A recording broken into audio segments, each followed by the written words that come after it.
नयाँ कर्णालीको नयाँ खबरमा यहाँहरूलाई हार्दिक स्वागत छ। आजको खबर अलि रोचक र पृथक रहेको छ। मेरो छेउमा उभिनु भएको जुम्ली चेलीले गाडी चलाउन सिक्नु भएको छ।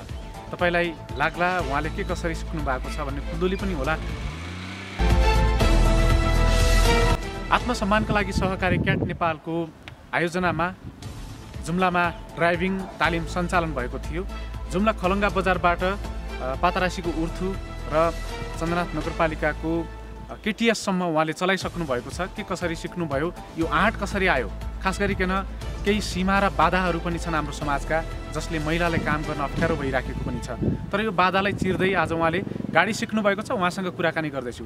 हजुरलाई स्वागत छ। तपाईँको परिचय बताइदिनुहोस् न।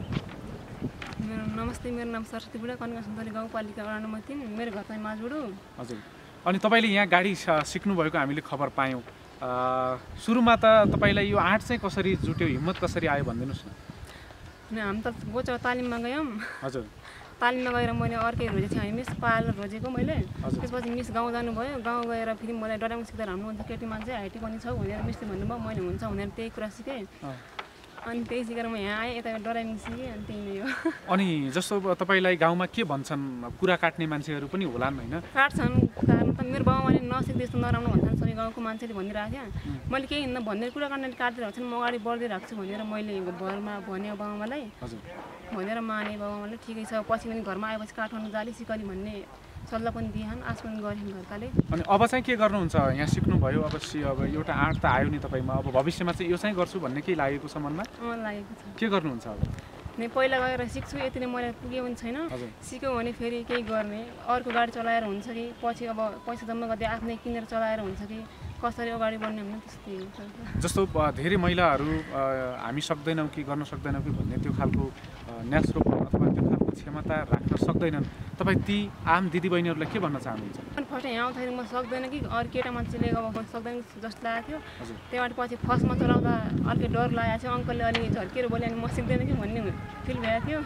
अनि दोस्रो दिनमा त्यति पछि आजभोलि आउँछ चलाउनु। हस्, धन्यवाद।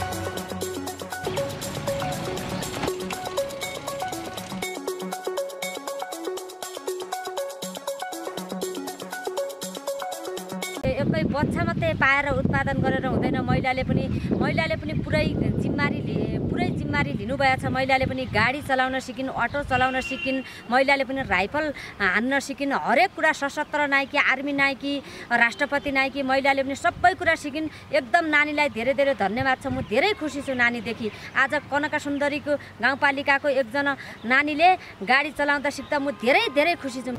मलाई लाग्छ तालिम सम्पन्न गर्नु मात्रै ठुलो कुरा होइन, प्रमाणपत्र छ। यो प्रमाणपत्र लिएर मात्रै पनि यो एउटा कष्ट नहो होइन। यसलाई चाहिँ सिरानीमा राख्नु भन्दा पनि यसलाई चाहिँ कसरी सदुपयोग गर्ने, अथवा तपाईँको चाहिँ यो आफूले सिकेको सिपलाई कसरी सदुपयोग गर्ने, कसरी व्यवहारमा लागू गर्ने, आय आर्जनमा कसरी जोड्न सकिन्छ, यहाँहरूले चाहिँ त्यो पक्कै पनि त्यो काम गर्नुहुनेछ।